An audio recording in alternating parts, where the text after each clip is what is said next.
بريفيت كاكدلا معنا كوي باشي احوال بعض كوا اسم نارينا ناي خوش مزامنيسا روسيا شوي موجي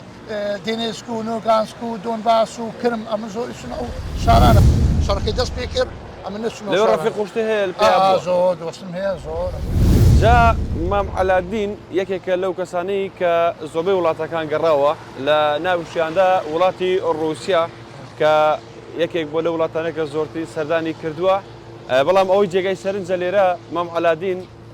خوي دوارينيا بلام زماني الروسي عربي وبشكل زمان كان ترك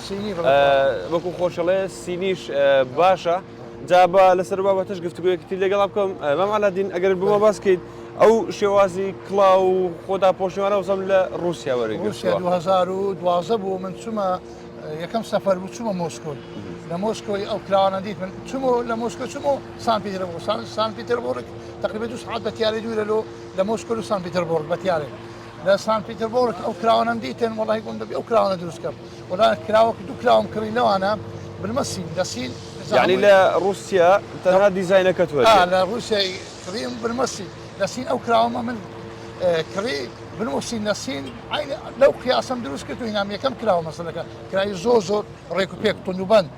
قدم بقيت بالزمانات صافين صار بها سليت سونا اذا قياسك سكي قوري هم قياسك دروس كتو ليم دروس كر عين هنا متوزع بازار مثل اوكرانا زور لا ولاتي روسي زياده وانا بكار زوري روسا كان وانا بكارتين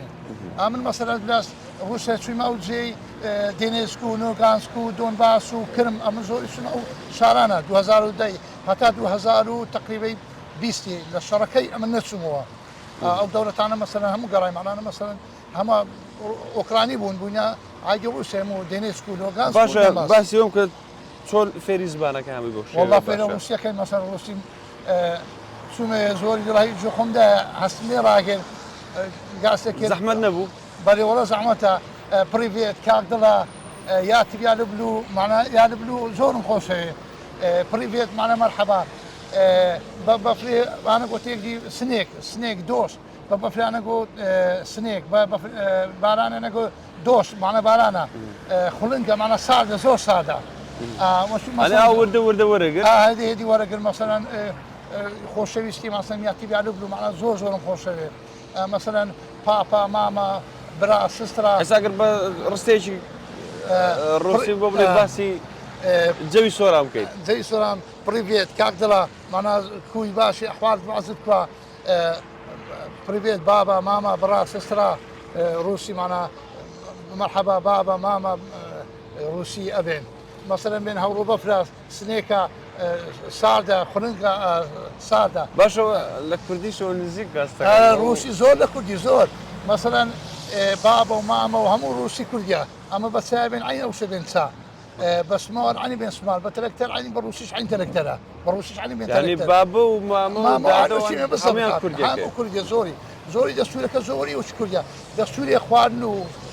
كلتوري واش بالضبط كلتوري ما عين وشي ما خاله وماما او انا عمو اما كلتوري كي بالضبط كلتوري شو زور زوانيان هي زور مرسنا ما را خلونا عنداني ولو انا روسكان زور باشا من زور قرايمه او شارانا زوري هم قرايمه